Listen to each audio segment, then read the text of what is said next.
দর্শকদের বিচারে এ সপ্তাহে প্রথম স্থানে রয়েছে সিরিয়াল কুসুমদোলা। আগামীতেই ধারাবাহিকের কাহিনীতে দেখা যাবে রণ আর রূপকথার সম্পর্ককে ঘিরে নতুন করে সন্দেহ দানা বাঁধছে ইমনের মনে। আর এই সন্দেহ থেকেই পরিবারে নতুন করে অশান্তি শুরু হবে। সিরিয়াল কে আপন কে পর এই সপ্তাহে দর্শকদের বিচারে দ্বিতীয় স্থানে রয়েছে।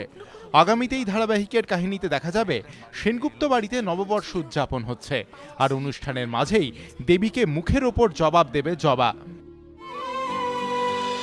খোকাবাবু ও রাখি বন্ধন এই সপ্তাহে একই সঙ্গে তৃতীয় স্থানে রয়েছে।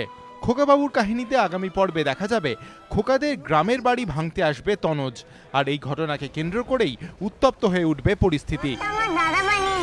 রাখি বন্ধনের কাহিনীতে আগামীতে দেখা যাবে স্কুলে যাওয়ার পর থেকে সেখানে নানা অসুবিধার সম্মুখীন হচ্ছে ছোট্ট রাখি, তবে তার সব সমস্যার সমাধানের জন্য তার পাশেই রয়েছে স্কুলের শিক্ষিকা রিখিয়া। এবিপি আনন্দ।